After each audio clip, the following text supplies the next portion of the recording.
know you gave me this new laptop and everything, but it kind of says I'm a dead fuck. Says what? It literally says I'm a dead fuck. Or you're a dead fuck, whatever. Well, computer don't lie.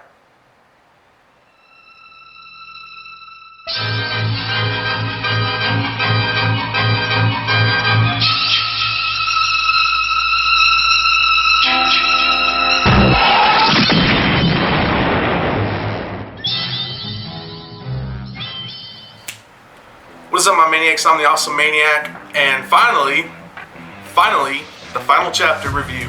Friday 13th, Part 4, the final chapter review. Released in 1984. I finally got to it. It's been like a whole last year, but I got to it.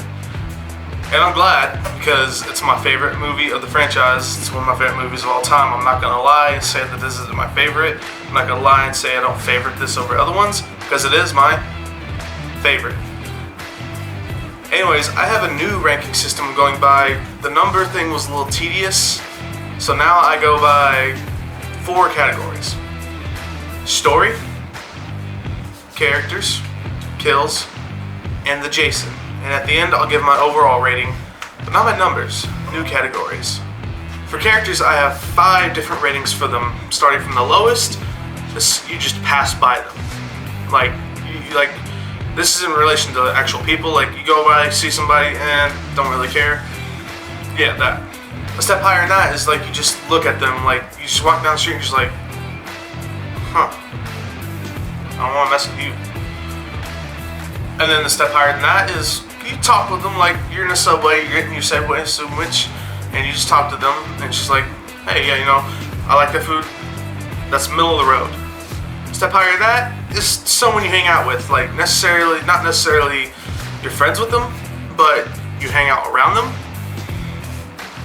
Yeah, and then the final one, which is the top tier of level, is party with them. Like, you like these characters, you want to party with them.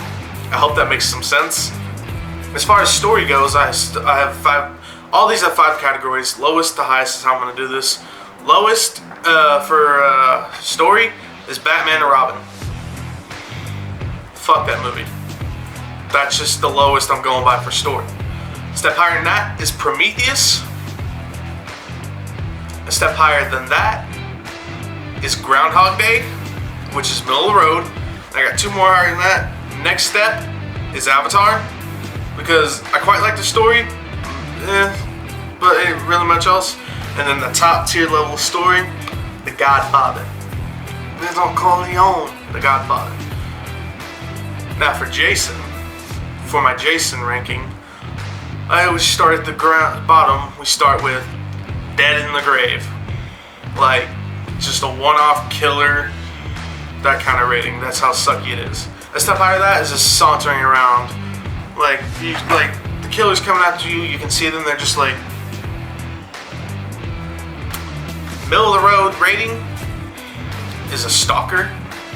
Like, you not necessarily see them around, but you just walk around, you see them. That's Stalker. Step higher than that is Badass. Now, Badass is pretty self-explanatory.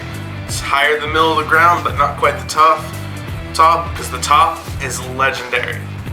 That's reserved for the best of the best as far as the killer goes. Performance, how they killed him, everything. And then finally, kills. Now for kills, the lowest rating I have is off-screen kill. That's not necessarily saying that the kill itself is off-screen, it's saying how bad it is. A step higher than that is neck snap. It's effective, it's clean, but not really flashy. Middle of the road would be a throat slice. Bloody, it's brutal, it's simple, but it's more common than anything else. Step higher than that is a head stomp. We're talking Rob Zombie's Halloween 2 or the new Halloween 2018, how he stomps Sartain's head. Then of course, the top of the top kill I could give a rating of a kill would be Savini, because he is the legend, he's the master, he's the greatest gore effect artist of all time. And finally, for my overall rating, this will be what I give the entire movie. The lowest would be trash it. A step higher than trash it would be if you have nothing good on, you just put on this movie, even though it's probably bad itself. Middle of the ground is something you can watch just to pass the time. Like, not necessarily there's nothing good on, but say, screw it, let's put on Sleepaway Camp 3 again. One more step higher than that is what you would watch something on like a rainy day, like today, because it's fucking coming down today.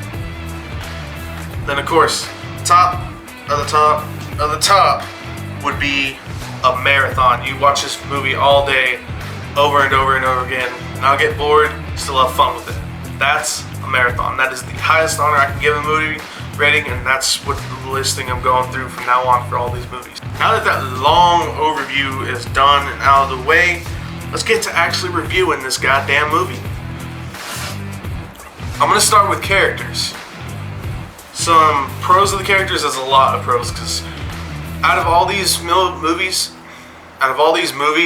these characters are the ones I didn't actually want to see get killed by Jason. Other than Tina, other than the twin Tina or Paul. But character pros, the Jarvis family, I love their dynamic together. Trish, Tommy, and Mrs. Jarvis. When they get that Jarvis sandwich, I feel like they've been a family. I feel like they're actually a family, like the actors connected. Speaking of actors connecting, Crispin Glover and the guy that plays Ted, the reason that their chemistry was so good as friends on screen is because they were friends off screen. That they made themselves friends during this movie, and you can tell the chemistry is just. You can tell like they've been hanging out. Another pro character, I like Sarah the Virgin. There's not a whole lot to her, but she was sweet, and she just wanted to have a good time, and Jason didn't fucking care about that at all, because he put an axe in her chest through a door. Now, some cons of the characters, I'd say the one guy that Sarah got with, there was nothing to him. He was a pretty boy that could sing in the shower. That was about it. That's probably the only con I can give to characters. One more pro for the characters, I liked Axel, the guy that worked in the morgue. I laughed my ass off first time I saw that part of the movie. He's just jumping around, freaking out. Nurse Robbie, she looked like she just made bad decisions of why she was with Axel. That's going to be a con. For characters, I'm going to give this Party with, because that party looked fun, and I like most of the characters, and they feel like real people, and I like to actually party with them. So yeah, 5 out of 5 characters for that. Moving on to the story, as I've said before, we don't really go to these movies to watch the story. We go to watch Jason murderate everybody. But story-wise, there are some pros, like Tommy, as an effect artist, like, you know, all the stuff was like stuff that Tom Savini made, but still, this kid had skill. Not to mention, he was smart. He was really smart. Some cons of the story: some teens go to a lake, they get killed by Jason, but that's more the side story, which is, I can't fault it too much for that, because I know that it was like more self-aware.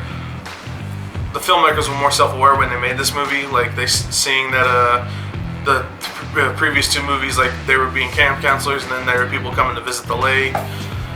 It's like I said, we don't really watch movies for these stories, but this one wasn't as bad as the others.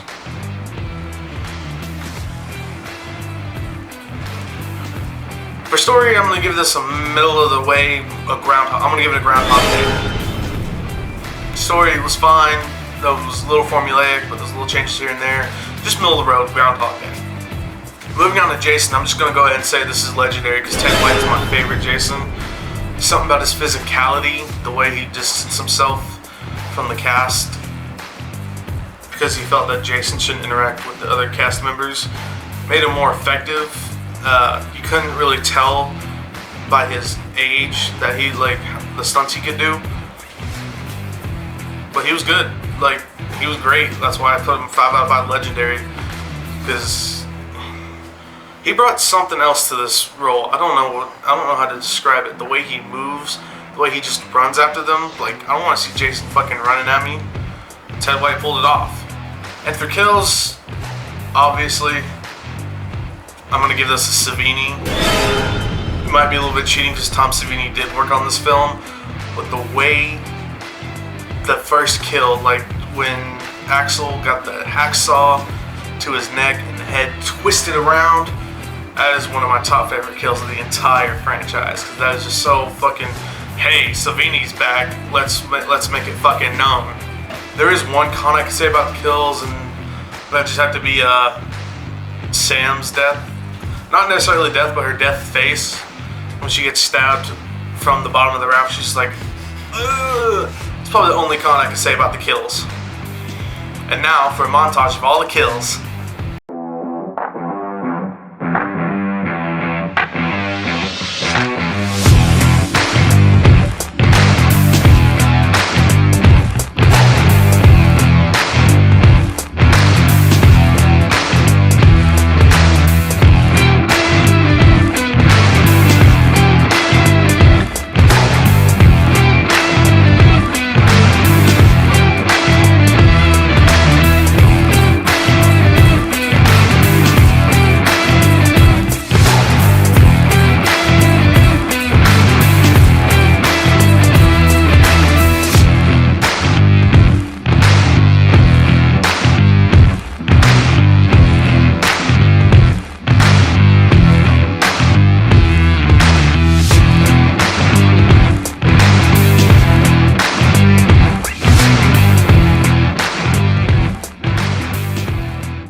All in all of these pros and cons leading me to give this movie a marathon. Because, as I've said before, this is one of my top 5 favorite movies of all time. I definitely could watch this on replay over and over and over on a rainy day. I could watch it in marathon. I could watch it when there's nothing good on. I wouldn't trash it. That's the only thing I wouldn't do. But if you find yourself going across this movie, I would not skip it. I would buy it on all the Blu-rays, every visual version you can. Have a marathon, because that's how good this is. Anyways, I hope you guys like this video, this new style of how I'm doing it, more than just what I was doing before, which was just a recap of the story and like a 2-minute review. But anyways, that's gonna do it for this video, and that's for me today. Join me next time, which I don't know when that'll be. I don't really have a set schedule, but like, share, subscribe, and go join the Everything Horror group on Facebook, led by my good buddy Devin Eaton of Eaton's House of Horror. We're a growing membership. We've already got almost 500 people. That's all I'm gonna say. Bye.